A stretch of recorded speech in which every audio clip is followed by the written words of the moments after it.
এই যে শুনছো? তোমাকেই বলছি, আমাদের চ্যানেলটি সাবস্ক্রাইব করে দাও না প্লিজ।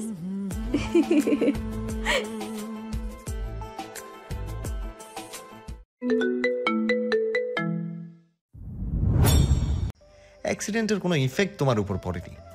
আর একটা কথাও না বলে চুপচাপ থাকো। আর দেখো আমি কি করি। চুমু দিবি? শুধু চুমু না গাথা, আর অনেক কিছু দিব। বলে সাফায়াত সুরার দিকে এগিয়ে যেতেই সুরা আবেশে চোখ বন্ধ করে নেয়। তৎক্ষণাৎ সাফায়াত সুরার পা টেনে নিয়ে ক্ষতস্থানে মলম লাগিয়ে দেয়। ক্ষতস্থানে জ্বলে উঠতেই সুরা চিৎকার করে বলে, আমি জানতাম আপনি এমনই কিছু করবেন। পুলিশের কাজই হচ্ছে শুধু মিথ্যা কথা বলা, মানুষকে বোকা বানানো। সাফায়াত সুরার হাতে মলম লাগাতে লাগাতে বলল। আর কোথায় আঘাত পেয়েছো দেখি? সুরা ইতস্তত বোধ করে বলল, আর কোথাও না। আমি জানি তুমি মিথ্যা বলছো। শাকিল বলেছিল তুমি গুরুতর আহত হয়েছিলে। ওই রাস্তায় পড়ে যাওয়া পিঠে একটু ছুলে গেছে, কিন্তু কোনো সমস্যা নাই। এরকম আঘাতে আমি অভ্যস্ত আছি।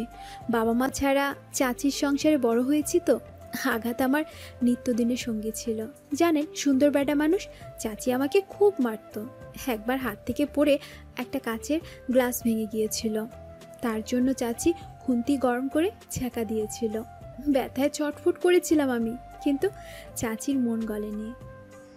আমি তো আর তোমাকে মারছি না। ঠিক মতো মেডিসিন নাও, দেখবে তাড়াতাড়ি সুস্থ হয়ে যাবে, সব ক্ষত শুকিয়ে যাবে। শরীরের আঘাত না হয় ওষুধ দিয়ে সারিয়ে দিবেন, কিন্তু মনের আঘাত কি কখনো সারিয়ে তুলতে পারবেন? জানি কখনো পারবেন না সুন্দর বেডা মানুষ। আপনি তো আমার মতো গাইয়া অশিক্ষিত মেয়েকে কখনো নিজের বউ বলে মানতেই পারবেন না। তাহলে কেন এত সেবা যত্ন করছেন? কথাটা সাফায়াতের কানে বারবার বাজতে লাগলো। সত্যি তো, সে কি আদৌ পারবে সুরাকে নিজের স্ত্রীর মর্যাদা দিতে, সুরাকে নিজের মনের উঠানে জায়গা দিতে, তাকে ভালোবেসে কাছে টেনে নিতে? না, এটা সে কখনোই পারবে না। এমন একটা অশিক্ষিত গায়া মেয়েকে কখনো নিজের স্ত্রী বলে স্বীকার করতে পারবে না সে। নেহাত সে তার আম্মিকে অনেক বেশি ভালোবাসে। তার অসুস্থতার কথা চিন্তা করে মেয়েটা সেবা যত্ন করছে, ব্যাস, আর কিছুই না। সাফায়েতের থেকে কোনো রেসপন্স না পেয়ে সুরা বলল, কিছু বলছেন না কেন পুলিশ? আমাকে একটু ভালোবাসলে আপনার কি এমন ক্ষতি হবে? আমি গাইয়া অশিক্ষিত, এইটাই তো আপনার সমস্যা, তাই না? আমি যদি মেলা শিক্ষিত হই, টিভির নায়িকাদের মতো ছোট ছোট জামা পরি, তখন কি আমাকে তুই ভালোবাসবি পুলিশ? সুরার কথায় সাফায়েতের মনে হলো সুরা যেন হুট করে বুঝদার হয়ে গিয়েছে, কেমন যেন বড়দের মতো কথা বলছে। সাফায়েত কথা ঘুরিয়ে ধমকের সুরে বলল, তুমি ছোট মানুষ, ছোট মানুষের মতো থাকবে। ভালোবাসার কি বোঝো তুমি? হ্যাঁ, তোমার এখন পড়াশোনা করার বয়স, এসব প্রেম ভালোবাসা নয়। সাফায়েতের কথা শুনে সুরা মনে মনে বলল, আমি একদিন ঠিক তোর যোগ্য হয়ে উঠব, সুন্দর বেটা মানুষ। আর সেদিন তুই যেমন আমাকে পাত্তা দিস না, আমিও ঠিক তেমনি তোকেও পাত্তা দিব না। বলে সুরা বিছানায় শুয়ে পড়ল। যা দেখে সাফায়েত তাকে টেনে তুলে বলল, তোমার সমস্যা কি? হ্যাঁ, বলছি না তোমার ক্ষতস্থানে মলম লাগাতে হবে। এত জ্বালাচ্ছ কেন তুমি আমাকে? সুরা প্রত্যুত্তরে কিছু না বলে চুপচাপ বিছানায় শুয়ে ঘুমের ভান ধরে পড়ে থাকলো। এক পর্যায়ে সাফায়েত বিরক্ত হয়ে নিজেও বিছানায় গিয়ে সুরার থেকে দূরত্ব বজায় রেখে শুয়ে পড়ল। মাঝরাতে প্রকৃতির ট্রাকে ঘুম ভেঙে যায় সুরার। সুরার ঘুম ভাঙতেই বুঝতে পারে সে সাফায়েতের বুকের ওপর শুয়ে আছে, আর সাফায়েত তাকে এক হাতে জড়িয়ে ধরে রেখেছে। ব্যাপারটা বেশ ভালো লাগে সুরার। তার ইচ্ছে করে সাফায়েতের বুকে মাথা রেখে শুয়ে থাকতে। এদিকে তার পেটে গন্ডগোল শুরু হয়ে গিয়েছে। তাকে এমার্জেন্সি ওয়াশরুমে যেতে হবে, কিন্তু তার পায়ের ব্যথায় হাঁটার শক্তিটুকু নেই তার। সুরা একবার ভাবে সাফায়েতকে ডাকবে, কিন্তু সাফায়েতের ঘুমন্ত চেহারা দেখে সুরার মায়া হলো। তার ইচ্ছে হয় না সাফায়েতের ঘুম নষ্ট করতে। সুরা কিছুক্ষণ সাফায়েতের ঘুমন্ত চেহারার দিকে তাকিয়ে তার খোঁচা খোঁচা দাড়িতে হাত বুলিয়ে দিয়ে বলল, ইস, আমার বরটা কত সুন্দর, একদম যেন হোটেলে কাচের মধ্যে রেখে দেওয়া কালো কালো মিষ্টি।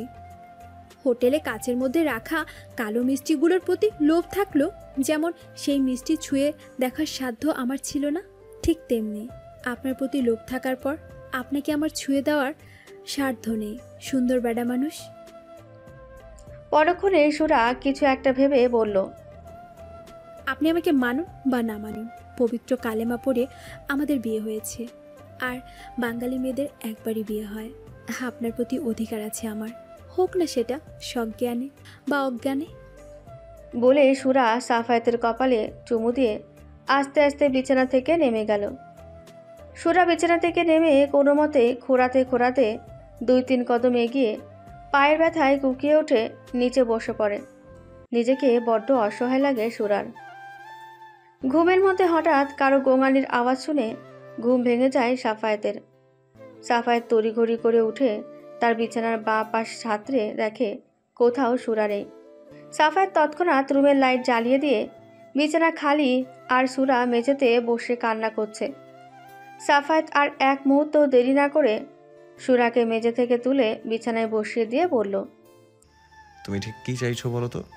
আমাকে কি একটু শান্তিতে ঘুমাতেও দেবে না? জ্বালিয়ে মারছো আমাকে। আমি সত্যি অতিষ্ঠ হয়ে যাচ্ছি। বিছানা ছেড়ে এখানে এসে মরা কান্না জুড়েছো কেন? সাফায়েতের কথায় সুরা কোনো উত্তর দিল না, যা দেখে সাফায়েত বিরক্ত হয়ে সুরার বাহু চেপে ধরে বলল, আমি কিছু জিজ্ঞেস করেছি মেয়ে? সাফায়েতের ধমকে সুরা কেঁপে উঠে বাচ্চাদের মতন আঙুল দেখিয়ে বলল, 2 নম্বরে যাব, খুব জোরে পেয়েছে পুলিশ। সুরার কথায় সাফায়েত কপাল কুঁচকে বলল, গাধা, ওয়াশরুমে যাবে এটা আমাকে বললে কি হতো তোমার? এমনিতে তো তোমার মুখ সারাক্ষণ টেপ রেকর্ডারের মতো বাঁচতে থাকে, আর প্রয়োজনের সময় মুখে কুলু পেটে বসে রয়েছো, গাধা।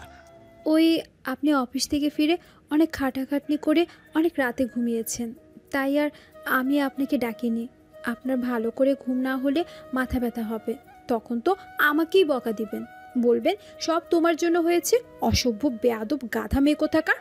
আমি এসব কথা শুনতে পারবো না বাপু, তাই তো বুদ্ধি করে আপনাকে না ডেকে নিজেই যেতে গিয়েছিলাম। আরে কত স্বামী ভক্তি মেয়েটার।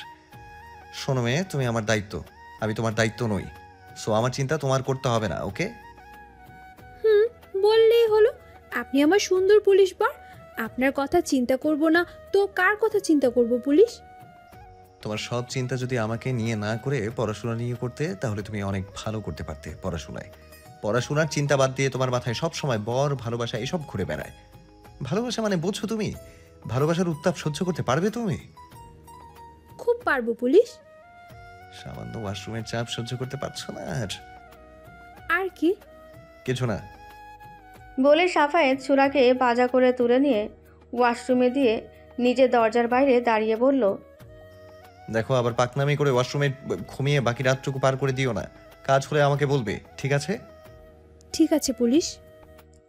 প্রায় 5 মিনিট পরে সাফায়েত সুরাকে ওয়াশরুম থেকে নিয়ে এসে বিছানায় শুইয়ে দিয়ে নিজেও সুরার পাশে শুয়ে পড়ে। কিন্তু সাফায়েতের চোখে ঘুম নেই। সে কপালে হাত রেখে চোখ বুজে পড়ে থাকে, যা দেখে সুরা ভাবে হয়তো সে ঘুমিয়ে পড়েছে। সুরা আস্তে আস্তে সাফায়েতের দিকে এগিয়ে এসে তার বুকের ওপর মাথা রেখে শুয়ে থাকে।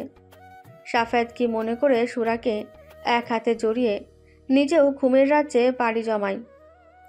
ফজরের আজানের মিষ্টি ধ্বনি কর্ণপাত হতেই তন্দ্রা কেটে যাওয়ার সাথে সাথেই আপনা আপনি দর্শনেন্দ্রিয় খুলে যায় সাফায়েতের। সাফায়েত চোখ খুলে দেখে সুরা তার বুকে বিড়াল ছানার মতন লেপ্টে রয়েছে, যেন এটা তার শান্তির নীড়।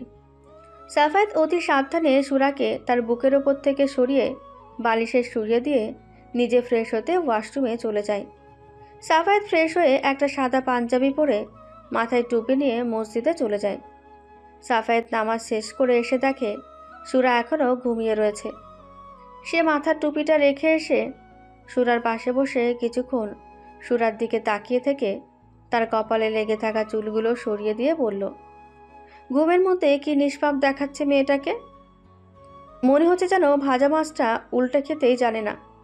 কে বলবে এই নিষ্পাপ মুখের পেছনে একটা বিচ্ছু মেয়ে লুকিয়ে রয়েছে। সাফায়েতের স্পর্শে ঘুম ভেঙে যায় সুরার। সুরার ঘুম ভেঙে সাফায়েতকে নিজের এত কাছে থেকে ভরকে যায় সুরা।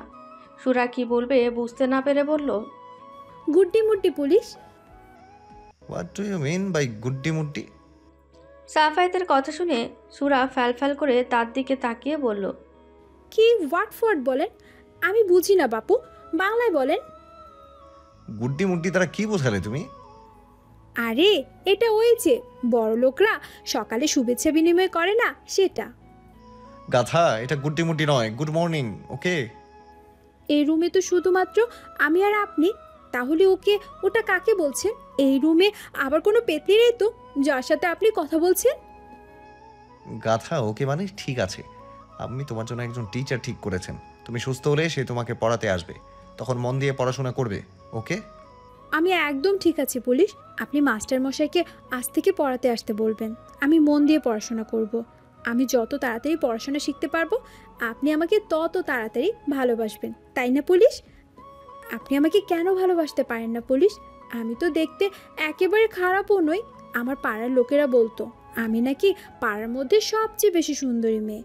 আমার বর নাকি আমাকে অনেক অনেক ভালোবাসবে, কিন্তু আপনি তো সবসময় আমাকে দূরছাই করেন। আপনি কি আমাকে সত্যি তালাক দিবেন পুলিশ? যদি সত্যি তালাক দিয়ে দেন আমি আর চাচির সংসারে বোঝা হতে যাব না। আমি গাড়ির নিচে চাপা পড়ে মরে যাব। কথাটা শোনা মাত্র সাফায়েত সুরার গলায় ছুরি ধরে বলল, আর একবার যদি মরার কথা তোমার মুখ দিয়ে বের হয়, আমি নিজেই তোমার গলায় ছুরি চালিয়ে দেব। মনে থাকে যেন কথাটা। আমি তো তোর কেউ না, তাহলে আমার মরার কথা শুনে তোর এত জ্বলছে কেন?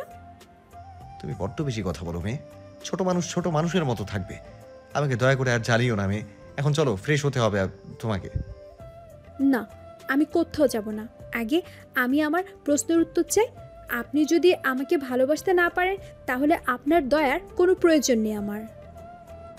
সাফায়েত কি বলবে বুঝতে না পেরে বলল, ওকে, তোমাকে একটা সুযোগ দিতেই পারি। তুমি যদি কখনো আমার যোগ্য হয়ে উঠতে পারো, আমি তোমাকে স্ত্রী হিসেবে গ্রহণ করব। সমাজের কাছে তোমাকে স্বীকৃতি দিব। পারবে আমার যোগ্য হয়ে উঠতে? বাবাকে দেয়া আম্মির কথা রাখতে? সাফায়েতের কথা শুনে সুরা যেন আসমানের চাঁদ হাতে পেল। সে খুশিতে আত্মহারা হয়ে সাফায়েতের গলা জড়িয়ে ধরে তার গালে চুমু দিয়ে বলল, খুব করে পারবো পুলিশ। সুরার এহেন কাজে সাফায়েত বিরক্ত হয়ে সুরাকে ঠেলে সরিয়ে দিয়ে বলল, এটা কি করলে তুমি মেয়ে? আমার গালটা সকাল সকাল নোংরা করে দিলে তুমি। অসভ্য মেয়ে। সকালে ব্রাশ করেছো তুমি?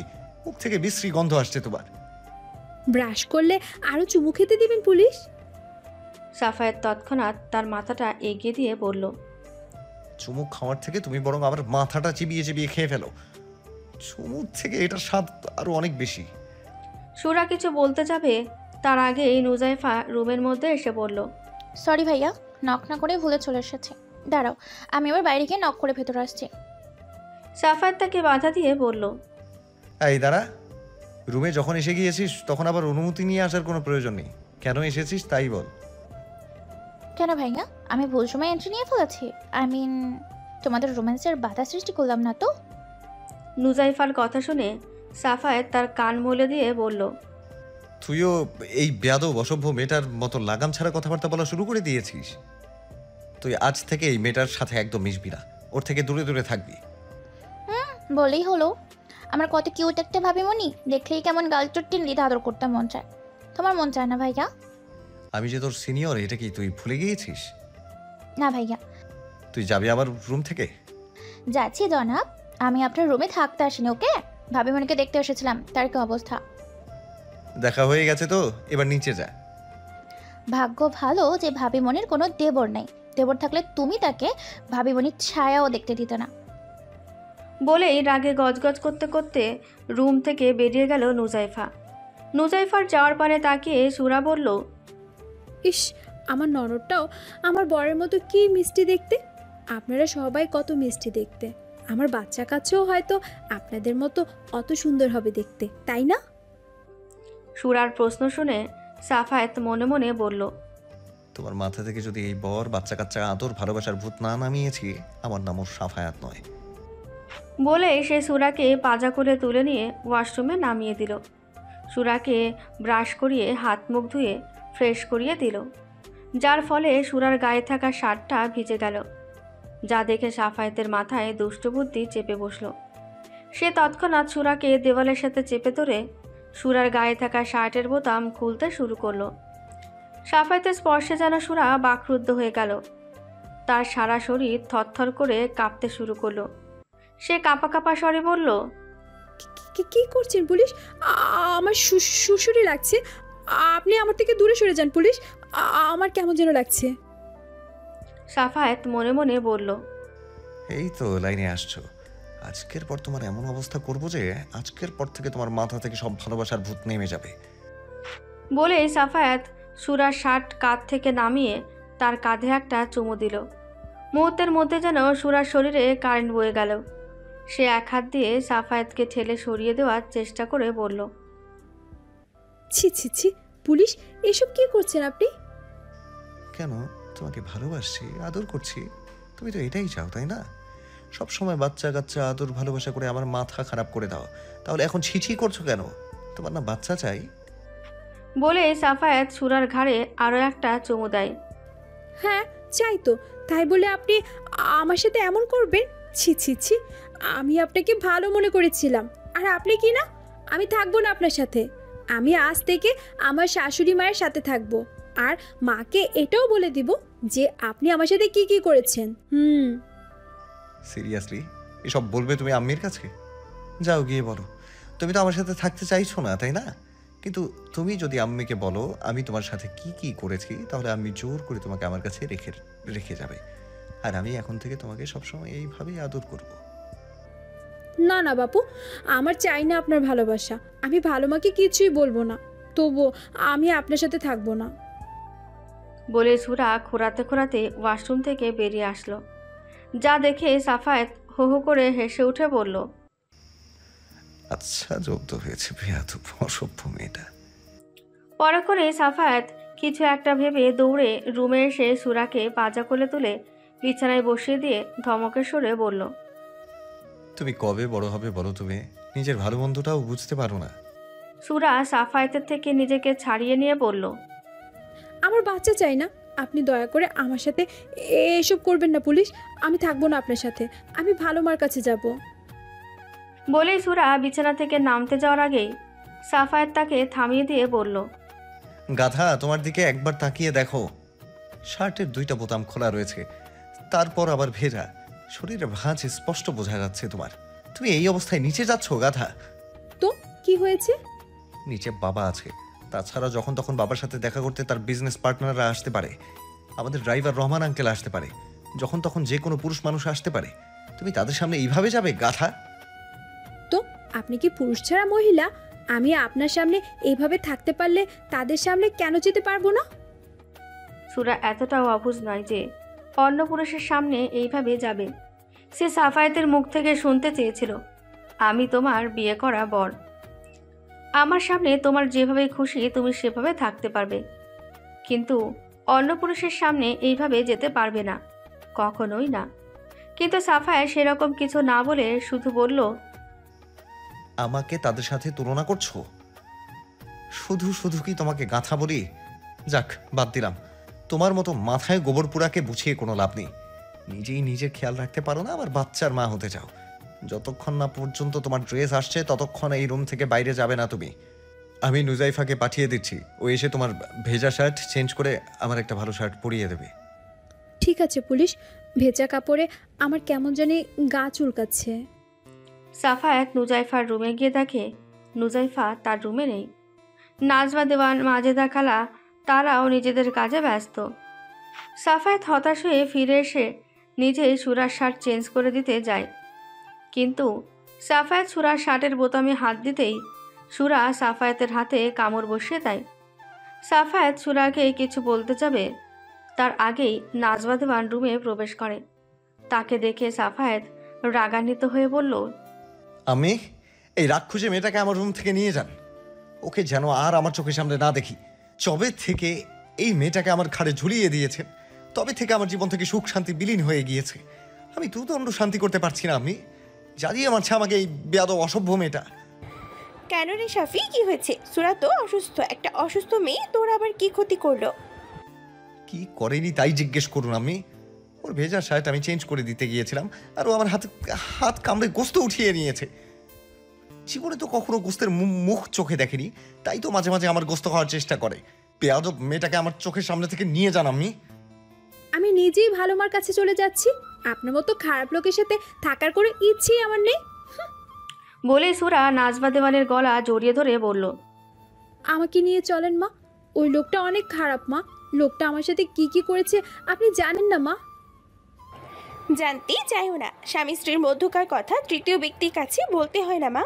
তবে তুমি যখন নিজে থেকে শাফির কাছে থাকতে চাইছো না, আমি আর তোমাকে জোর করব না। বলেই নাজমা দেওয়ান সুরাকে ধরে তার রুমে নিয়ে গিয়ে সুরার গায়ে থাকা ভেজা শার্ট চেঞ্জ করে দিতে গেলেই সুরা বাধা দিয়ে বলল, গায়ে শার্টটা থাক না মা। কেন মা? শার্টটা তো ভেজা, তোমার ঠান্ডা লেগে যাবে। শার্টে আমার বরের গায়ের গন্ধ লেগে আছে, ভালো লাগছে আমার এই শার্টটা পরে থাকতে, তাই তো আমি বরকে শার্ট খুলতে দেইনি, তার হাত কামড়ে দিয়েছি। বলে হো হো করে হাসতে লাগলো সুরা। যা দেখে নাজমা দেওয়ান সুরার কপালে চুমু দিয়ে বলল, পাগলি একটা, তুই অনেক সহজ সরল সুরা। কবে যে আমার শাফি তোর মনের কথা বলা বুঝে নিতে পারবে আল্লাহই ভালো জানে। অতঃপর তিনি সুরার পিঠে হাত বুলিয়ে দিয়ে বললেন, আমার কাছে তুই আর নোজাইফা আলাদা নয়। যদিও আমি তোকে জন্ম দেইনি, তবুও মনে হয় তুই আমার কাছের কেউ, আমার পরিচিত, আমার আপনজন। তাই এখন থেকে আমি তোকে তুই তুই করে বলবো, ঠিক আছে? ঠিক আছে মা। সবাই ডাইনিং টেবিলে খাবারের জন্য অপেক্ষা করছে, আমি সবাইকে খাবার দিয়ে এসে তোকে খাইয়ে দেবো, কেমন? ঠিক আছে মা, তবে আমি কিন্তু কোনো ওষুধ খেতে পারবো না মা। ওষুধ না খেলে তাড়াতাড়ি সুস্থ হতে পারবি না মা। তোকে যে তাড়াতাড়ি সুস্থ হতে হবে। এই মাসের 1 তারিখ থেকে তোকে পড়াতে আসবে। কেন মা? মাস্টার মশাই? আমার পাশের ফ্ল্যাটের আরাব নামের ছেলেটা এবার অনার্স ফাইনাল ইয়ারে পড়ছে। দেখতে যেমন মাশাআল্লাহ তেমনি অনেক ব্রিলিয়ান্টও। প্রথমে পড়াতে রাজি হয়নি, পরে আমি অনেকবার বলার পরই ছেলেটা রাজি হয়েছে। তুই আরাবকে ভাইয়া বলে রাখিস। আচ্ছা মা। আমি ছেলেটাকে বলেছি তুই আমার বোনের মেয়ে, ওর কাছে ভুলেও তোদের বিয়ের কথা বলবি না। যতদিন না শাফি তোকে নিজে ভালোবেসে কাছে টেনে নিচ্ছে, ততদিন তুই সবার কাছে আমার বোনের মেয়ের পরিচয় থাকবি। আর আরাব কখনো জিজ্ঞেস করে, তুই বলবি শাফির খালাতো বোন। খালাতো বোন কথাটা শুনে নিমেষে সুরার মন খারাপ হয়ে যায়, চোখ থেকে এক ফোঁটা পানি গড়িয়ে পড়ে। যা দেখে নাজমা দেওয়ান সুরার চোখ মুছে দিয়ে বলল, মানুষ পুড়ে পুড়ে খাঁটি সোনাতেই পরিণত হয় মা। তোর এই চোখের পানি তোর মধ্যে সাহস জোগাবে, তোকে মানুষের মতো মানুষ করতে সাহায্য করবে। তুই সবাইকে দেখিয়ে দিতে পারবি একটা মেয়ে চাইলে তার ভালোবাসার জন্য সব করতে পারে। তুই পারবি না মা শাফির যোগ্য হয়ে উঠতে? পারবি না শাফির মনের মতো বলা কথাগুলো নিমেষেই পড়ে নিতে? যেন মনে হয় শাফির মনটা শাফির নয়, মনটা তোরই। পারবো মা, এই মন তোমারই। এই কথাটা বরের মুখ থেকে শোনার যে খুব ইচ্ছে আমার মা, আমাকে যে পারতেই হবে। সাফায়াত শফিকুল দেওয়ান দুজনে একসাথে বসে ব্রেকফাস্ট করছেন। নাজমা দেওয়ান তাদের প্লেটে খাবার তুলে দিয়ে কিচেনে সুরার পছন্দের জাউ ভাত আর আলু ভর্তা করছেন। মেয়েটা সবার মতন পরোটা, আলু ভাজি, ডিম ভাজি, ডাল এসব খাবার খেতে পারে না। নাজমা দেওয়ানও তাকে জোর করে না এসব খাবার খাওয়ার জন্য, বরং তিনি সুরার পছন্দের খাবারের লিস্ট তৈরি করেছেন। তিনি চেষ্টা করেন সুরার পছন্দের খাবার তৈরি করে দিতে। নুজাইফার প্রাইভেট আছে বিদায় সে চা বিস্কুট খেয়ে পড়তে চলে গিয়েছে। এখন টেবিলে রয়েছে শুধু সাফায়েত আর শফিকুল দেওয়ান। দুজন দুজনের মতন করে খাচ্ছে, কারো মুখে কোনো কথা নেই, যেন কেউ কাউকে চেনে না। ডাইনিং টেবিলে পিনপতন নীরবতা কাজ করছে। নীরবতা ভেঙে শফিকুল দেওয়ান বললেন, হ্যাঁ রে শাফি, তুই কি ওই গাইয়া মেয়েটাকে তোর বউ হিসেবে মেনে নিয়েছিস? হঠাৎ করে এই কথা কেন বাবা? না মানে আমি লক্ষ্য করছি তুই মেয়েটার অনেক কেয়ার করছিস। থানা থেকে ফিরে এসে নিজে ফ্রেশ না হয়ে মেয়েটার পিছনে সময় ব্যয় করছিস, আবার এক ঘরে এক বিছানায় রাত্রি যাপন করছিস। তোর মতি গতি তো আমার ভালো ঠেকছে না শাফি। মেয়েটা অনেক অসুস্থ বাবা, আমার কথা কষ্ট পেয়ে মেয়েটা বাড়ি ছাড়া হয়। মেয়েটার বাজেভাবে অ্যাক্সিডেন্ট হয়েছে। আজ যদি মেয়েটার সাথে আরও খারাপ কিছু হয়ে যেত তাহলে আমি নিজেকে ক্ষমা করতে পারতাম না বাবা। আমি আমার উপর ভরসা করে মেয়েটাকে এই বাড়িতে নিয়ে এসেছিল, কিন্তু আমি আমার দায়িত্ব পালনে ব্যর্থ হয়েছি। আমার জন্যই মেয়েটার আজ এই অবস্থা। আমি তার সেবা যত্ন করছি, তার মানে এটা নয় যে আমি মেয়েটাকে আমার স্ত্রী হিসেবে গ্রহণ করে নিয়েছি। তাকে বউ হিসেবে মানি বা না মানি, তার সবচেয়ে বড় পরিচয় সে একটা মানুষ, আর মানুষ মানুষের জন্য। তবুও তোর মেয়েটাকে এত সময় দেওয়া উচিত নয়। মেয়েটাকে দেখাশোনা করার জন্য তোর আম্মি, নুজাইফা, মাজেদা সবাই রয়েছে। তোর কেন মেয়েটার দায়িত্ব নিতে হবে, যেখানে তুই বিয়েটাই মানিস না? মাজেদা খালা গ্রামে গিয়েছে, ফিরতে একটু দেরি হবে। তার গ্রামের বাড়িতে বিয়ের অনুষ্ঠান রয়েছে। অনুষ্ঠান শেষ করে তারপর তিনি আসবেন। নুজাইফা বাচ্চা একটা মেয়ে, ও কিভাবে আর একটা মেয়েকে সামলাবে বাবা? আর রইল কথা আম্মির, আপনি নিশ্চয়ই ভালো করে জানেন আমি অসুস্থ। তারপর আবার রাত জাগলে তিনি আরও অসুস্থ হয়ে পড়বেন, যেটা আমি সহ্য করতে পারবো না। তাই আম্মির জন্য হলেও মেয়েটার সেবা শুশ্রূষা করতে হচ্ছে, তার পেছনে সময় ব্যয় করতে হচ্ছে। মেয়েটার সাথে সময় কাটাতে কাটাতে কখন যে তার মায়া পড়ে যাবি নিজে বুঝতে পারবি না। আর মায়া এক অদ্ভুত জিনিস, তোকে না দিবে ভালো থাকতে আর না দিবে ভুলে থাকতে। তাই সময় থাকতে সাবধান হয়ে যাওয়া উচিত তোর। আর যাই হোক, এমন গায়ে অশিক্ষিত মেয়ে নিয়ে কখনো সংসার হয় না। তুই মেয়েটাকে ডিভোর্স দিয়ে দিবি। আমি আমার ফ্রেন্ড হারুনকে কথা দিয়েছি, তার মেয়ে তরিকে আমি এই পরিবারের পুত্রবধূ করে নিয়ে আসবো। মেয়েটা দেখতে যেমন মিষ্টি তেমনি অনেক স্মার্ট, অনেক শিক্ষিত। কিছুদিনের মধ্যে তার গ্র্যাজুয়েশন শেষ হয়ে যাবে। আমাদের পরিবারের পুত্রবধূ হওয়ার সব যোগ্যতা রয়েছে তরির মধ্যে। আমি চাই তরির গ্র্যাজুয়েশন শেষ হলে মহা ধুমধাম করে তোদের 4 হাত এক করে দিতে। তোদের বিয়ের ব্যাপারটা যেহেতু এখনও 5 কান হয়নি, তাই আমার মনে হয় যত তাড়াতাড়ি সম্ভব মেয়েটাকে এই বাড়ি থেকে তাড়িয়ে দেওয়া উচিত। যদিও তোর আমি এই ব্যাপারে সম্মতি দিবেন না, তবু আমাদের হাল ছেড়ে দিলে চলবে না। শফিকুল দেওয়ানের কথার পিঠে কি বলা উচিত বুঝতে পারে না সাফায়েত। সাফায়েতের থেকে কোনো রেসপন্স না পেয়ে শফিকুল দেওয়ান বললেন, বাড়ির একটা মেয়ের খেয়াল রাখতে গিয়ে নিজের কি অবস্থা হয়েছে একবারও আয়নাতে দেখেছিস? সেলুনে যাস না কতদিন, চুল বড় বড় হয়ে গিয়েছে, দেখতে কেমন বাদরের মতো লাগছে। ওই ব্যস্ততার জন্য সেলুনে যাওয়া হয় না। আজ শিওর সেলুনে যাব বাবা। ঠিক আছে, তবে মেয়েটার থেকে দূরে দূরে থাকবি, একদম পাত্তা দিবি না। আমি তোর সাথে খুব শীঘ্রই তোকে মিট করাবো। মেয়েটাকে একবার দেখলে তুই আর না করতে পারবি না। সাফায়েত কিছু না বলে থানায় চলে আসে। সাফায়েত নিজের কেবিনে বসে ল্যাপটপে কাজ করছে। এমন সময় শাকিল একটা ফাইল নিয়ে এসে সাফায়েতের হাতে দিয়ে বলল, স্যার, এই ফাইলে ভিকটিমের সমস্ত তথ্য রয়েছে। পোস্টমর্টমের রিপোর্ট থেকে সন্দেহজনক কিছু পাওয়া যায়নি। ধারণা করা যাচ্ছে এটা একটা অ্যাক্সিডেন্ট কেস। জানা গিয়েছে এই মহিলা একজন রাতের প্রজাপতি ছিল, নাইট ক্লাবে নাচ গান করতো। মহিলার লাশ সকালে নদীর তীরে পাওয়া গিয়েছিল। নাইট ক্লাবের মালিক সুজনের সাথে তার সম্পর্ক ছিল। তিনি রাতে ক্লাবে নাচ গান শেষ করে অতিরিক্ত ড্রিঙ্কস করে মাতাল অবস্থায় সুজনের গাড়ি চালাচ্ছিলেন, যার দরুন নিজের ব্যালেন্স ঠিক রাখতে পারেননি। মাতাল অবস্থায় গাড়ি চালানোর জন্য তার অ্যাক্সিডেন্ট হয়, আর তিনি সিট খেয়ে নদীর তীরে গিয়ে পড়ে। মহিলা তার পরিবারের সদস্যদের জানিয়েছো তার মৃত্যুর ব্যাপারে? তার পরিবার বলতে শুধুমাত্র নিজের একটা বোন রয়েছে, যিনি হাসপাতালে অ্যাডমিট রয়েছে। বোনের চিকিৎসার খরচ জোগাতেই তাকে নাইট ক্লাবে নাচ গান করতে হতো। তুমি এখানে থাকো, আমি হসপিটাল থেকে একবার ঘুরে আসি। ঠিক আছে স্যার, আসুন। সাফায়েত থানা থেকে বেরিয়ে নিজের বাইক নিয়ে সোজা হসপিটালে চলে আসে। সাফায়েত ডক্টরের সাথে কথা বলে জানতে পারে পেশেন্টের নাম মিলি, ক্যান্সারে আক্রান্ত। কিছুক্ষণ আগে তাকে ঘুমের ইঞ্জেকশন দেওয়া হয়েছে, যার কারণে সাফায়েত মহিলাটার সাথে দেখা করতে পারে না। সে সোজা হসপিটাল থেকে বেরিয়ে সেলুনে চলে যায়। সেলুনে গিয়ে চেয়ারে বসতেই নাপিত সাফায়েতের চুলে কাঁচি চালাতে চালাতে বলল, স্যার আপনি কি বিবাহিত? নাপিতের প্রশ্নে চমকে ওঠে সাফায়েত। সে মনে মনে বলল, আশ্চর্য, আমি কি আজ বাসা থেকে বিবাহিতদের ট্যাগ লাগিয়ে বেরিয়েছি? অতঃপর সাফায়েত তার সামনে থাকা আয়নায় ভালো করে নিজেকে দেখে বলল, না, শরীরের কোথাও কোনো প্রকার আচরের চিহ্ন নেই। তাহলে লোকটা কিসের ভিত্তিতে অনুমান করলো যে আমি বিবাহিত? সাফায়েতের থেকে রেসপন্স না পেয়ে নাপিত আবারও বলল, স্যার আপনি নিশ্চয়ই নতুন নতুন বিয়ে করেছেন। নতুন নতুন বিয়ে করলে ছেলেদের সাথে একটু একটু হয় এরকম। আমার সাথেও এমন হয়েছিল স্যার। সাফায়েত নাপিতকে ধমক দিয়ে বলল, তখন থেকে কি যা তা বকে যাচ্ছ? আমি কি একবারও বলেছি যে আমি বিবাহিত?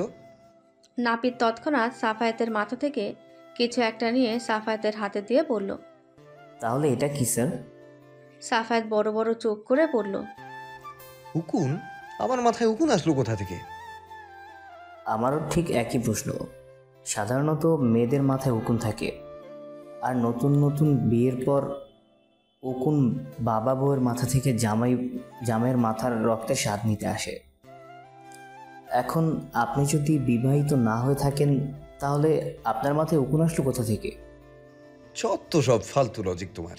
শুধু যে বইয়ের মাথা থেকে পুরুষের মাথায় উকুন আসে এই কথা ভিত্তিহীন। উকুনের হচ্ছে মহিলাদের মতো পাড়া বেড়ানোর স্বভাব। আমার বাসায় আম্মি, বোন, কাজের খালা রয়েছে, হতেও পারে তাদের কারো মাথা থেকে আমার মাথায় উকুনে এসেছে। কথাটা অবশ্য মন্দ বলেননি স্যার। আপনি এক কাজ করুন, দোকান থেকে উকুননাশক তেল বা শ্যাম্পু কিনে নিয়ে যান আপনার মা বোনদের জন্য। দেখবেন উকুনের বংশ একেবারে নির্বংশ হয়ে যাবে। সাফায়েত মনে মনে বলল, এই বেয়াদব অসভ্য মেয়েটার জন্য আজ আমার মাথাটা কাটা গেল।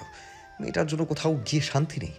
আম্মি, নুজাইফা, এমনকি মাজেদা খালার মাথায়ও তো উকুন নেই। ওই গাইয়া মেয়েটা গ্রাম থেকে মাথায় উকুন নিয়ে এসেছে, হাঁটু পর্যন্ত লম্বা চুল, অথচ না পারে ভালো করে চুল আঁচড়াতে, না পারে ভেজা চুল ভালো করে মুছতে, না পারে চুলের যত্ন নিতে। সে আবার হাঁটু পর্যন্ত লম্বা চুল রেখেছে। আজ বাসায় ফিরে অসভ্য মেয়েটার লম্বা চুলগুলো যদি কাঁচি দিয়ে কেটে না দিয়েছি, তাহলে আমার নামও সাফায়াত দেওয়ান না। সাফায়েত সবে সেলুন থেকে বেরিয়েছে, এমন সময় হসপিটাল থেকে কল আসে। সাফায়েত ডক্টরকে বলে এসেছিল, মিলির জ্ঞান ফিরলে সে যেন তাকে কল করে জানিয়ে দেয়। ডক্টরের কল পেয়ে সাফায়েত আবারও হসপিটালে ছুটে যায়। হসপিটালে সাদা বেডের ওপর মিলির নিথর দেহ পড়ে রয়েছে, তার চোখ থেকে অঝরে পানি পড়ছে। সাফায়েত এগিয়ে গিয়ে একটা টুলের ওপর বসলো, যা দেখে মিলি উঠে বসার চেষ্টা করলো। একজন নার্স এসে মিলিকে উঠে বসতে সাহায্য করলো। মিলি বালিশে হেলান দিয়ে বসে বলল, আমি জানি পুলিশ, আপনি এখানে কেন এসেছেন। পুলিশ কথাটা শুনে সাফায়েতের চোখের সামনে সুরার মায়াবী চেহারাটা ভেসে উঠল। একমাত্র সুরাই তাকে সুন্দর ব্যাডা মানুষ পুলিশ কী সব আনকমন নামে ডাকে। অবশ্য প্রথম প্রথম সাফায়েতের এসব নাম শুনতে খারাপ লাগলেও এখন ততটাও খারাপ লাগে না, বরং ভালো লাগে এটা ভেবে যে সে কারো কাছে ভিন্ন ভিন্ন নামে স্পেশাল একজন মানুষ। সাফায়েতের থেকে রেসপন্স না পেয়ে মিলি আবারও বলল, আমার বোন মারা গিয়েছে এটাই বলতে এসেছেন তাই না? আমার বোন নাইট ক্লাবে নাচ গান করতো, অনেক নাম করা ছিল। লোকমুখে শুনেছি আমি তার মৃত্যুর খবর। সবাই ছিচি করছে, বলছে সমাজ থেকে একটা নোংরা কীট দূর হয়ে গিয়েছে। বিশ্বাস করেন পুলিশ, আমার বোন স্বেচ্ছায় পথে আসেনি। ও নিজের একটা সংসার ছিল, যাকে ভালোবেসেছিল, বিশ্বাস করেছিল, সেই মানুষটা মোটা অঙ্কের টাকার বিনিময়ে ওকে রাতের প্রজাপতি বানিয়ে দিয়েছে। কিন্তু আপনি হসপিটালে একা, আপনার স্বামী, আপনার পরিজন। আমি যে আমার নিজের পায়ে নিজেই কুড়াল মেরেছি। স্বামী 6 বছরের একটা পরীর মতো মেয়ে নিয়ে সুখের সংসার ছিল আমার। হঠাৎ অনলাইনে নাজমুল নামের একটা ছেলের সাথে আমার প্রেমের সম্পর্ক গড়ে ওঠে, যার কারণে আমার স্বামী মেয়ের সাথে দূরত্ব সৃষ্টি হয়। সংসারের প্রতি মায়া কমতে থাকে। এক পর্যায়ে আমি সংসারের মায়া, স্বামী, সন্তানের মায়া ত্যাগ করে বাড়ি থেকে টাকা পয়সা গহনা চুরি করে নাজমুলের কাছে চলে আসি। পরে জানতে পারি ও একটা বাটপার, মেয়েদের সাথে মিথ্যে প্রেমের সম্পর্কের নাম করে তাদের থেকে টাকা পয়সা হাতিয়ে নেয়। এটাই তার পেশা। যখন নাজমুলের সম্পর্কে সব সত্যি জানতে পারলাম, তখন বুঝতে পেরেছিলাম না যে আমি কি করব, কোথায় যাব। স্বামীর সংসারে ফিরে যাওয়ার কোনো মুখ ছিল না আমার। তাই সেদিন রাতে আমি ব্রিজ থেকে ঝাঁপ দিয়ে আত্মহত্যা করতে চাই। তখন রত্না নাইট ক্লাব থেকেই ফিরছিল। আমাকে ব্রিজের উপরে দেখে সে দৌড়ে এসে আমাকে বাঁচিয়ে নেয়, আমাকে তার বোনের পরিচয় দেয়। রত্না ছাড়া এই দুনিয়ায় আমার আর কেউ ছিল না। আমি অসুস্থ হওয়ার পর থেকে ও আমার সমস্ত চিকিৎসার খরচ বহন করে এসেছে, কিন্তু এখন তো আর আমার কেউ থাকলো না। আমাকে এবার বিনা চিকিৎসায় পচে মরতে হবে। আসলে আল্লাহ ছাড় দেন, কিন্তু ছেড়ে দেন না। আমার একটা পাপের শাস্তি এটা। আমার মতো নিকৃষ্ট স্ত্রী মাকে কুকুরে চিড়ে চিড়ে খাওয়া উচিত। এটা আমার স্বামী সন্তান ছেড়ে আসার শাস্তি। তখন নিজের সুখের কথা চিন্তা করে আমি আমার পরিটাকে ছেড়ে চলে এসেছিলাম। যখন তার মায়ের আদর ভালোবাসা পাওয়ার কথা ছিল, তখন আমি তাকে একা ছেড়ে এসেছি। না জানি আমার পরিটা এখন কোথায় আছে, কেমন আছে। পরিটার কথা খুব মনে পড়ে আমার, কিন্তু তাদের কাছে ফিরে যাওয়ার কোনো মুখ নেই আমার। আপনি শান্ত হন প্লিজ। আপনি বিনা চিকিৎসায় মারা যাবেন না। আপনার চিকিৎসার খরচ আমি বহন করব। আপনাকে ভালো হসপিটালে ভর্তি করাবো। আপনি আমার সাথে আমার বাড়িতে থাকবেন, আমার পরিবারের সাথে থাকবেন। আমি যে পাপী, সারা শরীরে আমার পাপের কত। একটা পাপীকে তোমাদের বাড়িতে আশ্রয় দেবে বাবা? মানুষ মাত্রই ভুল করে, আমাদের উচিত তাদেরকে সুযোগ দেয়া। আপনি আপনার ভুল বুঝতে পেরেছেন, আপনার মধ্যে অনুশোচনা সৃষ্টি হয়েছে, এটাই অনেক। আমি ডক্টরের সাথে কথা বলে আপনাকে ভালো হসপিটালে ভর্তি করার ব্যবস্থা করব। চেষ্টা করব আপনাকে সুন্দর একটা জীবন উপহার দেওয়ার। এখন আপনি বিশ্রাম করুন, আসছি আমি। রাতে সাফায়েত বাসায় ফিরে দেখে তার রুমে কোথাও সুরা নেই। তৎক্ষণাৎ তার সকালের ঘটনা মনে পড়ে যায়। সাফায়েত বুঝতে পারে সুরা ভয়ে তার রুমে আসেনি। কেমন যেন ফাঁকা ফাঁকা লাগে সাফায়েতের। সে ফ্রেশ হয়ে নিচে গিয়ে দেখে নাজবা দেওয়ানের আর নুজাইফা কিচেনে রান্না করেছে। সাফায়েত এগিয়ে গিয়ে নাজবা দেওয়ানকে পেছন থেকে জড়িয়ে ধরে বলল, কি রান্না করছেন আপনি? সাফায়েতের এহেন কাজে নাজমা দেওয়ান বিরক্ত হয়ে সাফায়েতকে ছাড়িয়ে নিয়ে বলল, তোর স্বভাব কখনো পরিবর্তন হবে না শাফি। যে বয়সে বউকে জড়িয়ে ধরবি সে বয়সে এসে এখনো আম্মিকে বিরক্ত করিস। আমি অন্য মায়েদের মতো না যে বিয়ের বড় ছেলেকে আমার আঁচলে বেঁধে রাখবো। মেয়েটাকে দেখে আমার রুমে আছে, যা গিয়ে জড়িয়ে ধরে বিরক্ত কর। আমাকে এবার অন্তত রেহাই দে শাফি। সাফায়েত মাথা চুলকে কিচেন থেকে নাজমা দেওয়ানের রুমে গিয়ে সুরাকে দেখে তার পা থমকে যায়। হার্টবিট বেড়ে যায় সাফায়েতের। সুরা লাল কালারের একটা কুর্তি পরে আয়নার সামনে দাঁড়িয়ে এক হাতে তার লম্বা চুলগুলো আঁচড়ানোর চেষ্টা করছে। সাফায়েতের এক মুহূর্তের জন্য মনে হলো যেন তার সামনে কোনো সদ্য ফোটা লাল গোলাপ দাঁড়িয়ে রয়েছে, যার সুবাস পুরো রুমে ছড়িয়ে পড়েছে। সাফায়েত এক পা করে সুরার দিকে এগিয়ে গিয়ে তার হাত থেকে চিরুনি নিয়ে সুরার লম্বা চুলগুলো আশ্রয় দিতে থাকে। সে ভুলে যায় সুরার চুল কেটে আর্মি ছাট করে দেওয়ার কথা। চুমু খাবে মেয়ে? না। তাহলে এত মুচড়ে মুচড়ে করছো কেন? দেখছো তো আমি তোমার উপকার করছি, তোমার চুলগুলো আছড়ে দিচ্ছি। আমার সুরসুরি লাগছে সুন্দর বেটা মানুষ। আপনার উপকারের কোনো দরকার নেই আমার। আমি আমার নিজের চুল নিজে আশ্রয় নিতে পারবো। সকালের ঘটনা মনে আছে তো তোমার? তুমি যদি ঠিকভাবে আমাকে আমার কাজ করতে না দাও তাহলে কিন্তু আমি তোমাকে চুমু খাবো, আর সেটা কাঁধে বা গলায় নয়, সোজা তোমার ঠোঁটে। সুরা তৎক্ষণাৎ সাফায়েতের থেকে নিজেকে ছাড়িয়ে নিয়ে বলল, হায় আল্লাহ, তাহলে আমি কি পোয়াতি হয়ে যাব? সুরার এমন বোকা কথা শুনে কাশি উঠে যায় সাফায়েতের। সে নিজেকে সামলে নিয়ে বলল, চুমু খেলে কেউ প্রেগনেন্ট হয়ে যায় না গাধা। আপনি বলবেন আর আমি বিশ্বাস করব? মোটেও না। আমি তো সিনেমায় দেখেছি নায়ক জসিম আর নায়িকা শাবানা রাতে চুমু খেত, আর সকালে শাবানা গল গল করে বমি করে ভাসিয়ে দিত, মাথা ঘুরে ঠাস করে নিচে পড়ে থাকতো। তারপর ডাক্তার এসে বলতো আপনি মা হতে চলেছেন। সাফায়েত সুরার লম্বা চুলগুলো হাতে পেঁচিয়ে ধরে বলল, দেখো মেয়ে, এমনিতে আমার মাথা গরম হয়ে আছে, তুমি এসব ফালতু কথা বলে আমার মাথা আরো গরম করে দিও না। তোমার জন্য নাপিতের সামনে মাথা কাটা গেছে আমার। এখন যদি আর একটা বাজে কথা বলো আমি তোমার লম্বা চুলগুলো কেটে আর্মি ছাঁট করে দেব।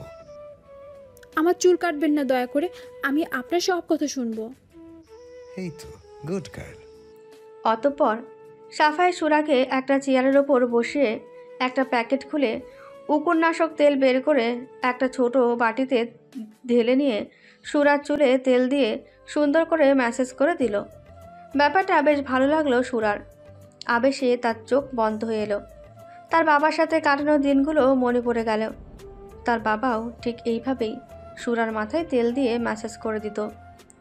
পুরনো কথা মনে পড়তেই সুরার চোখ থেকে 2 ফোঁটা পানি গড়িয়ে পড়ল। সে সাফায়েতের আড়ালে চোখের পানি মুছে ফিসফিস করে বলল, আপনি এত ভালো কেন পুলিশ? কথাটা কর্ণপাত হলো না সাফায়েতের। সে সুরার চুলে তেল দিয়ে চুল আঁচড়ে দেওয়ার সময় তার চুলে উকুন ভেসে উঠল। সাফায়েত সুরার মাথা থেকে উকুন তুলে সুরার হাতে দেওয়ার সময় শফিকুল দেওয়ান রুমে প্রবেশ করে। তিনি এই দৃশ্য দেখে বলল, ছি সাফি, এটা তোর মতো একজন পুলিশ অফিসারের কাম্য নয়। তুই এই গাইয়া মেয়ের মাথা থেকে উকুন বেছে দিচ্ছিস। তুই যে আমার ছেলে ভাবতে আমার লজ্জা লাগছে। মেরুদণ্ডহীন পুরুষ মানুষ তুই। এমনিতে আমি টেনশনে আছি তোর বিয়ের ব্যাপারটা নিয়ে, লোকজন না জেনে যায় এই ব্যাপারে, কিন্তু তোর তো দেখছি কোনো মাথা ব্যথা নেই। তুই গাইয়া মেয়েটার সাথে এক ঘরে এক বিছনায় থাকছিস, তার সেবা যত্ন করছিস, এখন তো আবার তার মাথার উকুনও বেছে দিচ্ছিস। বাহ, এই তুই একজন পুলিশ অফিসার? আপনি বারবার পুলিশ অফিসার তুলে প্রশ্ন কেন করছেন বাবা? পুলিশ অফিসার আমি বাসার বাইরে, কিন্তু বাসায় আমি একজন সাধারণ মানুষ, আর মানুষ হয়ে অন্য একজন মানুষের সেবা করাও একটা ডিউটির মধ্যে পড়ে। তুই আমাকে জ্ঞান দিচ্ছিস সাফি? এই গাইয়া মেয়ের জন্য তুই আমার মুখে মুখে তর্ক করছিস? তুই আর তোর মধ্যে নেই সাফি। আমার কি মনে হয় জানিস, মেয়েটা তোকে কালো জাদু করেছে। আমি আপনাকে আগেও বলেছি বাবা, আর এখনো বলছি, মেয়েটা আমার দায়িত্ব। আমি শুধু আমার দায়িত্ব পালন করছি। আপনার মতো আমিও তাকে আবার স্ত্রী হিসেবে মেনে নেইনি, আর না নিতে পারবো। দেখ সাফি, তোর বয়সটা আমিও পার করে এসেছি। কোনটা দায়িত্ব কোনটা ভালোবাসা সেটা তোর থেকে আমার শিখতে হবে না সাফি? শফিকুল দেওয়ানের চিৎকার চেঁচামেচি শুনে নাজমা দেওয়ান কিচেন থেকে হাত মুছতে মুছতে ওপরে এসে বলল, কি হয়েছে? চিৎকার চেঁচামেচি করছো কেন? মনে হচ্ছে বাসায় যেন ডাকাত পড়েছে। চিৎকার চেঁচামেচির আওয়াজ যতক্ষণ শুনতে পেয়েছো ততক্ষণ নিশ্চয়ই এটাও শুনতে পেয়েছো কেন চিৎকার চেঁচামেচি করছি। হ্যাঁ, শুনতে পেয়েছি দেখেই এসেছি। সাফি ভুল তো কিছু করেনি। সাফি আর যাই হোক তোমার মতো অমানুষ নয়। তুমি কোনোদিন আমাকে বুঝেছো বলো? না কোনোদিন আমার কোনো কাজে হেল্প করেছো, কোনোদিন তো এক গ্লাস পানি ঢেলেও খাওনি। এমনকি আমার প্রেগনেন্সির সময়টাতেও তোমাকে আমার পাশে পাইনি। অথচ এই সময়টাতেই সব মেয়েরা চায় তাদের স্বামী তার পাশে থাকুক, তাকে সময় দিক, তাকে বুঝুক। কিন্তু তুমি মনে করো মেয়েদের কাজে সাহায্য করলে পুরুষের জাত চলে যায়, তারা মেরুদণ্ডহীন হয়ে যায়। অথচ স্ত্রীর কাজে সাহায্য করা, তাদের সাথে খুনসুটিতে মেতে থাকা, হাসি ঠাট্টা করা সুন্নত। অবশ্য তুমি তো নামাজ কালামই পড়ো না। তোমাকে আর হাদিসের কথা বলি কি লাভ?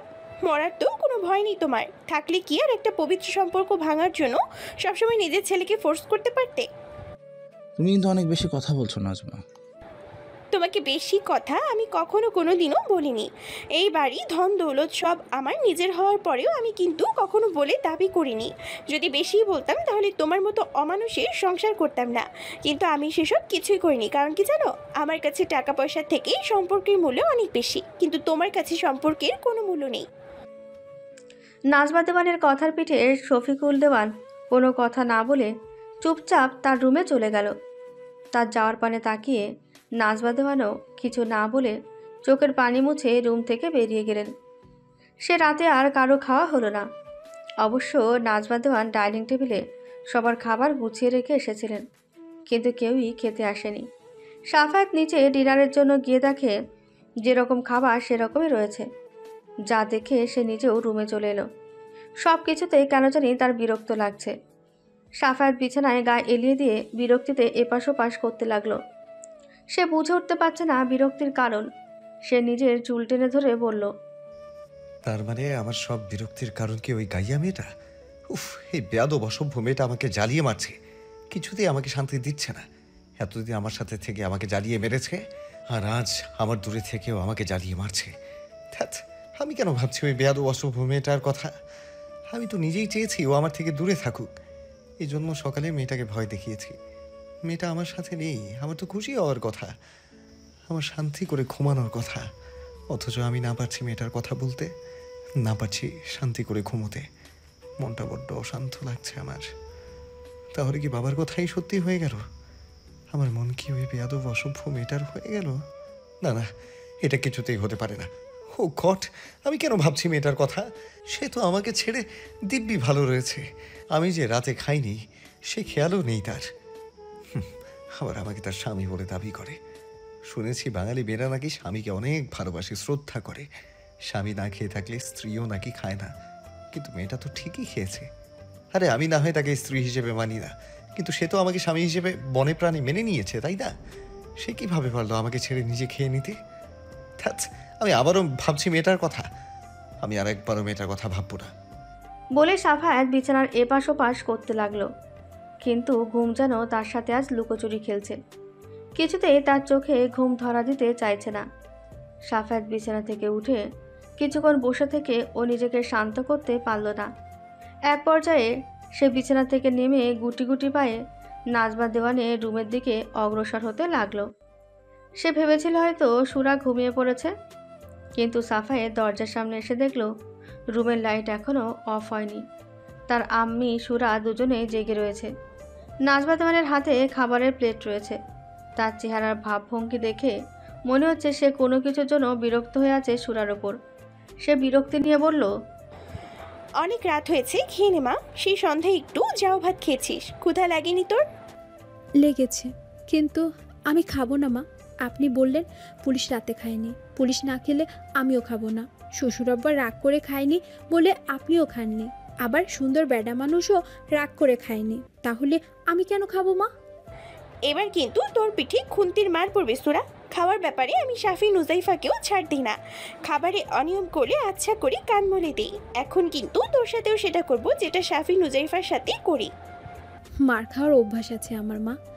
চাচির সংসারে থাকতে প্রতিনিয়ত মার খেতে হয়েছে। আপনি মারেন মা, আমি সয়ে নিতে পারবো। নাজমা দেওয়ান কিছু বলতে যাবে তার আগেই তার চোখ যায় দরজায় দাঁড়িয়ে থাকা সাফায়েতের দিকে। তিনি সাফায়েতকে এই সময়ে তার রুমে দেখে কিছুটা অবাক হয়ে জিজ্ঞেস করলো, তুই এত রাতে আমার রুমে? সাফায়েত কি বলবে বুঝতে না পেরে মাথা চুলকে আমতা আমতা করে বলল, আমি আসলে হয়েছে কি, হ্যাঁ বল, কি হয়েছে? আসলে আমি আমার নীল রঙের একটা ফাইল খুঁজে পাচ্ছি না। তোর ফাইল তোর আলমারিতে থাকে, আর রুমে কিভাবে আসবে? ফাইলে নিশ্চিত হাত পা গজিয়ে যায়নি যে তারা হেঁটে হেঁটে আমার রুমে চলে আসবে? আমার রুমে তোর কোনো ফাইল টেল নেই, যা ভাগ এখান থেকে। থাকতেও তো পারে। আমি এই যে দোষী মেয়েটা সারাক্ষণ আমার রুমে টই টই করে ঘুরে বেড়ায়, হতেও পারে মেয়েটা আমার রুম থেকে ফাইল এনে কোথাও ফেলে দিয়েছে। সাফায়েতের কথা শুনে সুরা চেঁচিয়ে বলল, সব মিছে কথা মা, আমি কারো কোনো ফাইলে হাত দেইনি। আর হাত দিব কিভাবে মা? আমি তো লুলা হয়ে আছি। পুলিশ শুধু শুধু আমার নামে বদনাম করছে। সাফায়েত তৎক্ষণাৎ সুরার দিকে তেড়ে এসে বলল, এই মেয়ে, তুমি একদম চুপ থাকবে। তুমিই যত নষ্টের গোড়া, তোমার জন্যই সব হয়েছে। আমি কি করলাম পুলিশ? সাফায়েত সুরার হাত ধরে বলল, তুমি আমার সাথে রুমে চলো। তুমি যেহেতু ফাইল হারিয়েছো সেহেতু তোমাকে এই ফাইল খুঁজে দিতে হবে। নাজমা দেওয়ান তৎক্ষণাৎ সাফায়েতের হাত ছাড়িয়ে বলল, ও কোথাও যাবে না। কেন আম্মি? রাত প্রায় 11টা বাজতে চলেছে, তুই খাসনি বলে মেয়েটা এখনো খায়নি, মেডিসিন নেয়নি। তুই রুমে যা, আমি সুরাকে ভাত খাইয়ে মেডিসিন দিয়ে তারপর তোর রুমে গিয়ে ফাইল খুঁজে দিব। নাজমা দেওয়ানের কথা শুনে সাফায়েত নিজেকে নিজেই গালি দিয়ে বলল, তুই শুধু শুধু বাচ্চা মেয়েটাকে ভুল বুঝলি। তোর জন্য মেয়েটা না খেয়ে বসে আছে আর তুই কিনা। ছি ছি, এটা তোর কাম্য নয় শাফি। কি হলো যা, তুইও গিয়ে কিছু খেয়ে নে। রাতে না খেয়ে থাকতে হয় না শাফি। আমার খেতে ইচ্ছে করছে না আম্মি।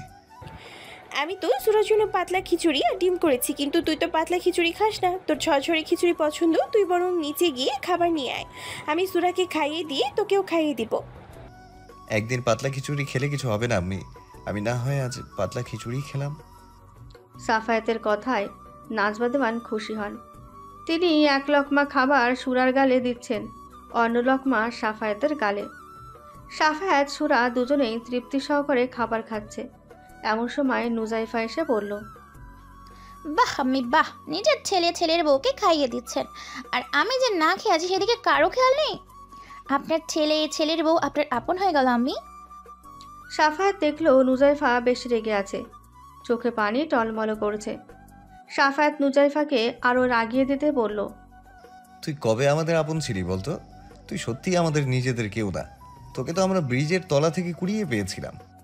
নুজাইফা দৌড়ে এসে সাফায়েতের বুকে এলোপাথারি কিলঘুষি মেরে বলল, তুমি আমাদের পরিবারের কেউ না।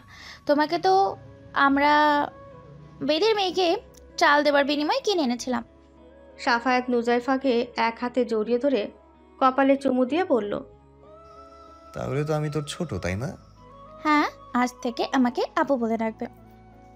যথাজ্ঞা মহারানী। নাজমা দেওয়ানের তার ছেলে মেয়েদের খুনসুটি দেখতে বড্ড ভালো লাগছে। নাজমা দেওয়ান তিনজনের মুখেই খাবার তুলে দিচ্ছেন। তিনি সাফায়েতকে পাতলা খিচুড়ি তৃপ্তি সহকারে খেতে দেখে অবাক হয়ে গিয়েছেন। যে ছেলেটা পাতলা খিচুড়ি দেখলে নাক ছিটকায়, সে আজ পাতলা খিচুড়ি তৃপ্তি সহকারে খাচ্ছে। ব্যাপারটা বেশ ভালো লাগে নাজমা দেওয়ানের। তিনি মনে মনে বললেন, আমি জানি শাফি, সুরা একটু একটু করে তোর মনের মালকিন হয়ে যাচ্ছে। সুরার শূন্যতা তুই উপলব্ধি করতে পেরেছিস, আর তাই তো ফাইলের বাহানায় সুরাকে নিজের কাছে নিয়ে যেতে এসেছিস। কিন্তু আমি সুরাকে যেতে দিব না। তুই আগে সুরাকে পুরোপুরি উপলব্ধি কর। সুরার মনটা আগে তোর হোক। তুই যেদিন পুরোপুরি বুঝতে পারবি সুরার মনটা যেন সুরার নয়, মনটা তোরই, সেদিনই আমি নিজের সুরাকে তোর হাতে তুলে দিব। নাজমা দেওয়ান সবাইকে খাইয়ে দিয়ে নিচে প্লেট রাখতে যায়। সাফায়েত এদিক ওদিক তাকিয়ে দেখে রুমে নুজাইফাও নাই। সাফায়েত এই সুযোগে সুরার দিকে এগিয়ে এসে সুরার হাত ধরে বলল, ঘুমোবে, রুমে চলো। আপনি অনেক খারাপ একটা লোক, আমি যাব না। তুমি তো আমাকে স্বামী হিসেবে মানো, তাই না? সুরা মাথা নাড়িয়ে সম্মতি দিল। তাহলে আমি খারাপের কি করছি বলো তো? তোমাকে শুধু চুমু দিয়েছি, ইটস নর্মাল। চুমু দিলে স্বামীরা খারাপ হয়ে যায় না গাথা। এবার তো চলো। আমি যাব না। কত বড় বেয়াদবি! বড়দের মুখে মুখে তর্ক করো। তুমি চাইছো আমি তোমাকে কোলে করে নিয়ে যাই, তাই না মেয়ে? আমি কখন বললাম আমাকে আপনি কোলে করে রুমে নিয়ে যান? আমি তো বলেছি আমি আপনার সাথে যাব না, আমি মায়ের সাথে থাকবো। ওকে, চলো তাহলে। বলেই সাফায়েত সুরাকে কোলে তোলার আগেই নুজাইফা বলল, ভাইয়া ভাবিমণি কখন বললো সে তোমার কোলে উঠতে চায়? তুই এখনো যাসনি? আমি তো ব্যালকনিতে ছিলাম।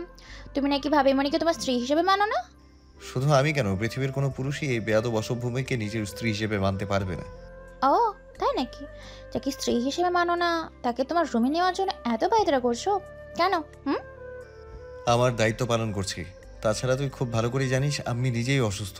মেয়েটা এখানে থাকলে আম্মির সমস্যা হবে। ও তাই বুঝি? তোর এত বোঝাবুঝির কোনো প্রয়োজন নেই, তুই যা ভাগ এখান থেকে। আমি তো আজ থেকে এখানেই থাকবো। এখানেই থাকবি মানে? যতদিন না ভাবিমণি পুরোপুরি সুস্থ হচ্ছে ততদিন আমি এখানেই থাকবো।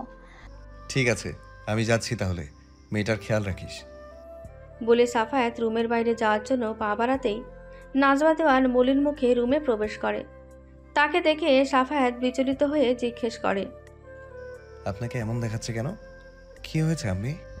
তোর বাবা আমার উপর রাগ করে সেই রুমের দরজা বন্ধ করে রেখেছে, আর পর্যন্ত খুলিনি। রাতে খায়ওনি। মানুষটা রাতের খাবার খেয়ে ওষুধ খেতে হয়, ওষুধও খায়নি। ওষুধ না খেলে তার হার্টের সমস্যা দেখা দিবে। হয়তো আজ মানুষটাকে আমি একটু বেশি বলে ফেলেছি। বলে চোখের পানি মুছলেন নাজমা দেওয়ান। নাজমা দেওয়ানের চোখের পানি সহ্য হলো না সুরার। মানুষটা যে তাকে বড্ড বেশি ভালোবাসে। সুরা বিছানা থেকে নেমে খোঁড়াতে খোঁড়াতে সে নাজমা দেওয়ানকে জড়িয়ে ধরে তার চোখের পানি মুছে দিয়ে বলল, আমি বুঝতে পারছি মা, আমার জন্য এই পরিবারে অশান্তি সৃষ্টি হচ্ছে। আব্বা আপনার সাথে কোর্ট করেছে। আমি এই বাড়ি থেকে চলে গেলে হয়তো আপনারা ভালো থাকবেন মা। আমি বরং এই বাড়ি থেকে চলে যাই মা। আমার জন্য আপনাদের অশান্তি হোক এটা আমি চাই না মা। তুই ইদানিং বড়দের মতো কথা বলতে শুরু করেছিস সুরা। ছোট মানুষ ছোট মানুষের মতো থাকবি। আর যদি কখনো এই বাড়ি ছেড়ে যাওয়ার কথা বলিস তাহলে আমি তোকে অনেক মার মারবো সুরা। যে হাতের খাবার তৃপ্তি সহকারে খাই সে হাতের মারও তৃপ্তি সহকারে খেতে পারবো মা। আমার জন্যই তো আব্বা রাতে খায়নি, তাই না? আপনি খাবার নিয়ে আসেন মা, আমি নিজে আব্বার খাবার নিয়ে যাব। দরকার হলে তার হাতে পায়ে ধরবো। শফিকুল এমনিতেই তোকে পছন্দ করে না, তুই খাবার নিয়ে গেলে সে আরও রেগে যাবে মা। নাজমা দেওয়ানের কথা শুনে নুজাইফা বলল, ভাবিমণি যখন বলেছে দেন না আম্মি।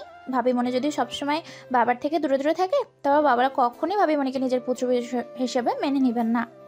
বরং ভাবিমণি যদি বাবার আশেপাশে থাকে তার খেয়াল দেখে বাবা আস্তে আস্তে ভাবিমণির প্রতি মায়ার সৃষ্টি হবে, আর সেই মায়া থেকে একসময় ভালোবাসার সৃষ্টি হবে। এটা অবশ্য তুই ঠিকই বলেছিস, আমি আগে কখনো এমনটা ভেবে দেখিনি। ঠিক আছে, আমি খাবার নিয়ে আসছি। বলেই নাজমা দেওয়ান নিচে চলে গেল। তার যাওয়ার সাথে সাথেই সাফায়েত এসে নুজাইফার মাথায় চাটি মেরে বলল, ইদানিং খুব ভালোবাসা নিয়ে পড়ছিস মনে হয়। কি ব্যাপার? Something something? তেমন কিছু না ভাইয়া। পুলিশের বোন দেখে কেউ কোনোদিন কথা বলার সাহসই পায় না। তোমার কাছে লুকানোর কোনো কিছুই নেই ভাইয়া। আমার একটা ছেলেকে ভালো লাগে, যদিও তার আমাকে ভালো লাগে কিনা সেটা আমি জানি না। কে সেই ছেলে? সময় হলো জানাবো ভাইয়া। ঠিক আছে। এরই মধ্যে নাজমা দেওয়ান রুমে খাবার নিয়ে প্রবেশ করে। সুরা এক হাতে খাবার নিয়ে শফিকুল দেওয়ানের রুমে এসে দরজায় নক করে, কিন্তু ভেতর থেকে শফিকুল দেওয়ানের কোনো সাড়া শব্দ পাওয়া যায় না দেখে সুরা আবারও দরজায় নক করে। এক পর্যায়ে শফিকুল দেওয়ান বিরক্ত হয়ে দরজা খুলে দিয়ে তার সামনে সুরাকে দেখে বলল, তুমি কেন এসেছো আমার রুমে? আমাদের পরিবারের সদস্যদের মধ্যে অশান্তি সৃষ্টি করো তোমার শখ মেটেনি? আপনি ভুল ভাবতেছেন আব্বা, আমি আপনার জন্য খাবার নিয়ে এসেছি। শফিকুল তৎক্ষণাৎ সুরার দিকে তেড়ে গিয়ে বলল, তোমার সাহস কি করে হয় আমাকে আব্বা ডাকার? ছোটবেলায় মা বাবাকে হারিয়েছি। আমাদের গ্রামের বড়লোক বাড়ির ছেলে মেয়েদের তাদের বাবা মা যখন হাত ধরে স্কুলে নিয়ে যেত, আমি চেয়ে চেয়ে দেখতাম। ওই ছেলে মেয়েদের জায়গায় নিজেকে কল্পনা করতাম। তখন খুব আফসোস হতো আমার। ভাবতাম, ইস, আমার মা বাবা যদি আমার সাথে থাকতো তাহলে আমিও কাঁধে ব্যাগ ঝুলিয়ে স্কুলে যেতে পারতাম। কিন্তু সবার ভাগ্য তো আর সব কিছু থাকে না। আমার ভাগ্যেও হয়তো বাবা মায়ের আদর ভালোবাসা লেখা ছিল না। গ্রামের লোকেরা বলতো বিয়ের পর নাকি শ্বশুর বাড়ি নিচের বাড়ি হয়ে যায়, নতুন করে বাবা মা পাওয়া যায়। সত্যি আমি একজন মা পেয়েছি। মাকে যদি মা ডাকতে পারি, তাহলে আপনাকে আব্বা ডাকতে পারবো না কেন? আপনার রাগ আমার সাথে আব্বা, খাবারের সাথে তো না। দরকার হলে আপনি আমাকে মারেন, কাটেন, তবুও আপনি না খেয়ে থাকবেন না আব্বা। মা বলল রাতের খাবার শেষ করে আপনার ওষুধ খেতে হবে। ওষুধ না খেলে তো আপনার অসুখ করবে। অতঃপর সুরা কিছু একটা ভেবে শফিকুলের দিকে নিজের গাল এগিয়ে দিয়ে বলল,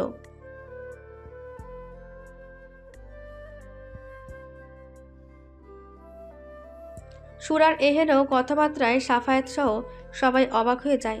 তাদের ধারণার বাইরে ছিল যে সুরা এমনটা করতে বা বলতে পারে। কিন্তু সুরার কথায় সবার মন গলল, পাষাণ শফিকুল দেওয়ানের মন গলে না। তিনি সুরার হাত থেকে খাবারের প্লেট নিয়ে ছুঁড়ে মারল ফ্লোরে। মুহূর্তের মধ্যেই প্লেটে থাকা খাবার ছড়িয়ে ছিটিয়ে পড়ল রুমের চারিদিকে। সময় বহমান, সময় তার আপন গতিতে বইতে থাকে। নদীর স্রোত যেমন কারোর জন্য অপেক্ষা করে না, তেমনি সময়ও কারোর জন্য অপেক্ষা করে না। আমাদের প্রত্যেকের কাছে সময় খুবই মূল্যবান ও গুরুত্বপূর্ণ। সময় হচ্ছে এমন একটা সম্পদ যা মহান আল্লাহ তাআলা সবাইকে দিয়েছেন। সময় যা একবার অতিক্রম করলে তার কখনো ফিরে আসে না। ঠিক যেন চোখের পলকে দিন যে থেকে রাত, রাত থেকে দিন, দিন থেকে সপ্তাহ, সপ্তাহ থেকে মাস পেরিয়ে যায়। দেখতে দেখতে সবার জীবন থেকে হারিয়ে যায় বেশ কয়েকদিন। এই কয়েকদিনে সবার জীবনে আমূল পরিবর্তন ঘটেছে। সুরা এখন পুরোপুরি সুস্থ হয়ে গিয়েছে। তার হাতের প্লাস্টার খুলে দেওয়া হয়েছে। সে এখন আগের মতন সারা বাড়ি টই টই করে ঘুরে বেড়ায়। সবাই তাকে আপন করে নিয়েছে, শুধুমাত্র শফিকুল দেওয়ান ছাড়া। তিনি সুরাকে দু চোখে সহ্য করতে পারেন না। সেদিন অনেক আশা নিয়ে সুরা শফিকুল দেওয়ানের জন্য খাবার নিয়ে যায়, কিন্তু শফিকুল দেওয়ান যখন খাবার না খেয়ে নিচে ফেলে দেয়, সুরার কোমল হৃদয় ব্যথিত হয়ে ওঠে। সুরা আর কখনো তার মুখোমুখি হয়নি। যথাসম্ভব তাকে এড়িয়ে চলার চেষ্টা করেছে। অবশ্য সাফায়েতের সাথেও আগের থেকে ভালো সম্পর্ক গড়ে উঠেছে। সাফায়েত রোজ থানা থেকে ফিরে সুরাকে খাইয়ে দেওয়া, চুলে তেল দেওয়া, চুল আঁচড়ে বেনি করে দেওয়া, সবটা করেছে, যেটা চোখ এড়িয়ে যায়নি নাজমা দেওয়ানেরও। নাজমা দেওয়ান এতদিন সুরাকে সাফায়েতের রুমে যেতে দেয়নি। অবশ্য সাফায়েতও জোর করেনি, কিন্তু সে নিজে ঠিকই ছটফট করেছে। তার বিধ্বস্ত চেহারা দেখে নাজমা দেওয়ান স্পষ্ট বুঝতে পেরেছে তার ছেলে বউকে ছাড়া ভালো নেই। তিনি ঠিক করেছেন আজ থেকে সুরাকে সাফায়েতের রুমে শিফট করবে। অনেক হয়েছে পরীক্ষা, তিনি তার ছেলের কষ্ট সহ্য করতে পারবেন না। সাফায়েত সবে শাওয়ার নিয়ে ওয়াশরুম থেকে বের হয়েছে। এমন সময় সুরা গুটি গুটি পায়ে তার রুমে প্রবেশ করে। সাফায়েত সুরার দিকে লক্ষ্য করে দেখে সে একটা তাঁতে 3 পিস পরেছে। লম্বা ভেজা চুলগুলো ছেড়ে দিয়েছে, যা থেকে টুপটাপ করে পানি পড়ে ফ্লোর ভিজে গিয়েছে। সাফায়েত কিছুদিন আগে কাজের জন্য সিলেট গিয়েছিল। সেখান থেকে সুরা আর নুজাইফার জন্য নিজে পছন্দ করে দুটো তাতে 3 পিস নিয়ে আসে। সাফায়েত ভাবতে পারেনি 3 পিসটা এত ভালো মানাবে সুরার গায়ে। মেয়েটা শাড়ি, 3 পিস, কুর্তি যাই পরুক না কেন, সবটাতেই সুন্দর লাগে তাকে। সাফায়েত বেশিক্ষণ তাকিয়ে থাকতে পারে না সুরার দিকে, সে নেশাগ্রস্ত হয়ে যায়। সাফায়েত নিজেকে সামলে নিয়ে সুরাকে ধমক দিয়ে বলল, এত সকালে শাওয়ার নিয়েছো কেন মেয়ে? অফিসে যাবে নাকি ভার্সিটিতে যাবে? কোনো উত্তর আসে না সুরার থেকে।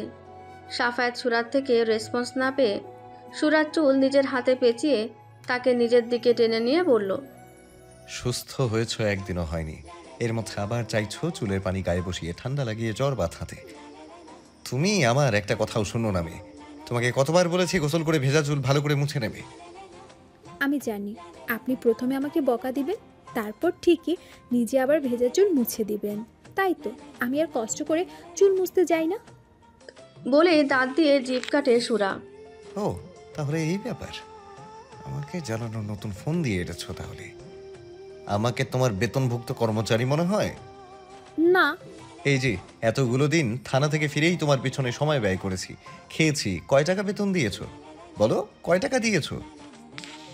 সাফায়াতের কথা শুনে সুরা কোনো উত্তর না দিয়ে সাফায়াতের পায়ের ওপর পা দিয়ে দাঁড়িয়ে উঁচু হয়ে সাফায়াতের গলা জড়িয়ে ধরে সোজা সাফায়াতের অধরে নিজের অধর মিলিয়ে দেয়।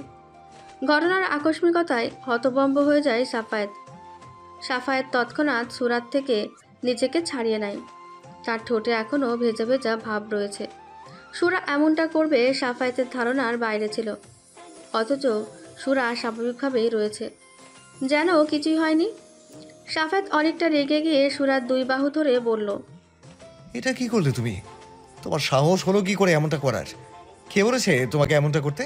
আম্মি?